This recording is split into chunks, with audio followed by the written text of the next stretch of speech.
Today we have a Liebherr LTM1090 4.2 all-terrain crane. It's made by WSI and it's in 1/50th scale. Now before we get into the model, I have one quick thing to say. I've decided to pare down my collection. I've got too much stuff, so it's all in an online auction. I'll put up a link. It's being handled by Rensel's Auctions in York, Pennsylvania. They do ship worldwide. Everything is ending Sunday, August 3rd. So if you have anything you've been looking for, anything you want to see that's been in some of the videos here, check it out. Everything's starting at $10, so it is selling to the highest bidder. Like I said, I'll put up a link. Check it out if you want to. So there's a lot of interesting things about this crane in particular. Now, the actual real machine is not a 1090 at all. It's actually an LTM1120. Now, model manufacturers have done this forever. If somebody comes to them and says, hey, I want this model painted up in my company colors, they say, okay, well, this is close to what you have, and everybody says, okay, great, and then they do it. And it might be an imaginary made-up machine or whatever. You know, it doesn't exist in real life, but it looks pretty good in model form, so they do it. And that's exactly what happened here. Now, in the 1120 and the 1090, really the new ones, they really do look pretty similar. I mean, this really does look just like the 1120. The only real difference is, like, there's 20 more feet of boom in the 1120. In the United States, the 1120 is rated as a 135-ton crane, whereas the 1090 is rated as a 110-ton crane. So it's not a lot of difference, but when you get around the outriggers, it is a very big difference. Like, close quarters is a much stronger crane than what 1090 is, but they still look about the same. So Liebherr put out this particular paint scheme or wrap or whatever you want to call it for Con Expo in 2020. Now, I can't remember if Digging and Rigging found out about it and they bought it, or they ordered it ahead of time, or they saw it at Con Expo and bought it. I couldn't tell you. I don't remember. But this one is not lettered for Digging and Rigging at all, whereas the real machine is. Still the same wrap, it just has lettering on it for the company name. So, that's just interesting on its own. So now, I am a little bit conflicted on this. On one hand, it's cool as hell, and on the other hand, it's, oh my god, it's gaudy. It's right there in between. It does look really good, especially going down the road and it showing up on the job site. Everybody stops to stare. I don't care who you are. When this rolls in the construction entrance, everybody's looking. And if you own this crane, isn't that kind of what you want? When it's set up, people slow down driving down the road to look at it, because there's a lot going on, and it really does look good. And like I said, if you own that crane, don't you want people stopping to look at it and see the name on the side of it and the phone number and say, oh man, I kind of want that on my job? That's the whole point, right? That's why you wash the crane in the first place, so it doesn't look like a garbage pile. Now, as far as this wrap goes, it really is pretty accurate to what the real crane looks like. I mean, there's an awful lot of parts that are exactly the same. And it's not perfect. I mean, it's a pretty faithful recreation, or recreation, I guess is the word, or pronouncement, whatever. Anyway, it's pretty close to the real machine. Close enough, anyway, for model form, and that's pretty impressive. I mean, WSI really does do a good job with these crane models. And it's, like I said, it's really pretty darn close to the real machine.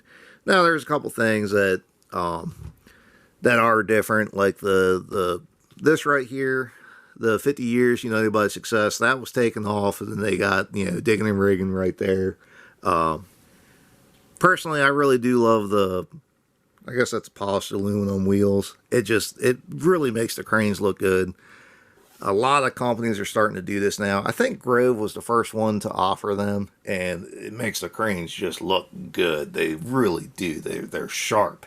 So Liebherr started, of course, one company does it, everyone else is going to follow suit. So Liebherr does it now, and it's a really nice It's a really nice touch. It makes the models look great.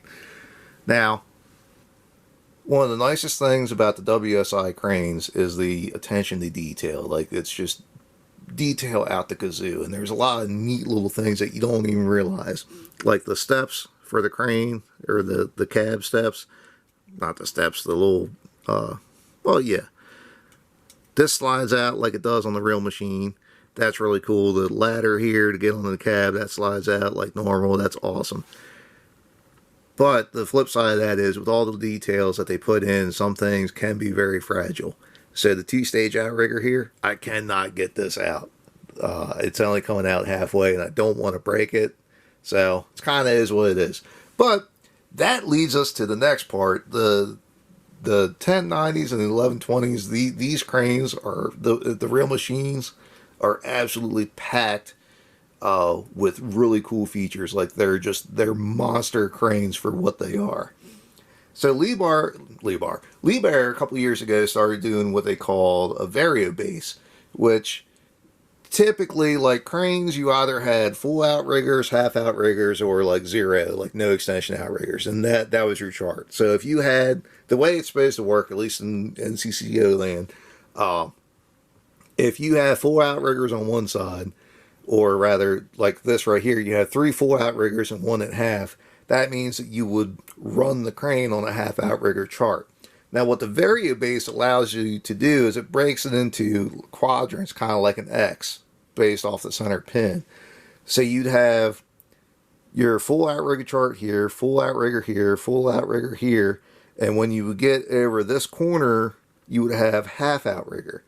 And it's all in the LMI, the Lycon, the computer, the crane computer. It knows where you are, and it adjusts your capacities based off of where the house is. And that's really cool. It makes it so much more flexible to set it up in terrible areas, and you can still have your maximum capacity. It's a really cool feature, and I think almost all the manufacturers are doing it now. But anyway, it's kind of funny that that's a feature on the real machine, because here I can't get the outrigger out, so you know, what is it, art reflects life, or whatever it is. Maybe it's the other way around. Kind of neat. One of the neat things that WSI does is they put a set screw in the boom cylinder here, which means if you loosen it up, you can do whatever you want with it, and it's nice and loose. It's not like the old Comrade cylinders where you have a pretty good chance of breaking the plastic cylinder because they're so stiff. So anyway, you get it to the angle you want, and you tighten that set screw up, and it's going to be there for life. And that's a really cool feature. Something else that's really neat is the winch drum is spring-loaded here. So it has little nubbies that if it's actually holding something, it'll keep it from spinning. So you press it in, and you can spin that drum freely. And otherwise, it'll hold itself until you depress that spring.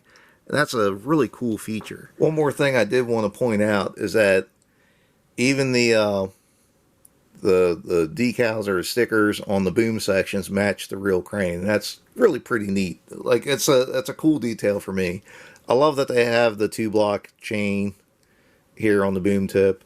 It's just, WSI does they really do a great job with these models. They really do. It's like, I mean, not everything, but it seems like there's nothing that's overlooked, and that's really cool. Like, you really get your money's worth out of these models. So it takes about a day to get all these sections out, so I'm not going to do it. But you can see right here, you have 1, 2, 3, 4, 5. You got 6 total sections that come out, which means this thing actually gets pretty tall. One of the neatest features about the WSI cranes is that all the boom sections have these little nubbies that notch into place the same way that the booms do on the real cranes. So basically it pins in at 46%, 92% of your length, and 100%. And it matches, the model matches the real machine. And that's really I've always thought it's such a cool feature from WSI. Something else that Liebherr started doing with their cranes is something that they call Varo ballast, which means there's 2 spots that you can hang the counterweights from. So normally, your normal counterweight sets right in, yeah, like right there. And that's kind of the same how it is on pretty much every crane. What they changed though was that your cylinders that reach down and grab your counterweights, you can offset them back like I think it's like 4 feet or so, and it moves the counterweights back, and it changes your chart dramatically. So if you're working right up next to a building and you don't need extra capacity, you can set your counterweights in, or if you got something heavy to pick up, you can set your counterweights out.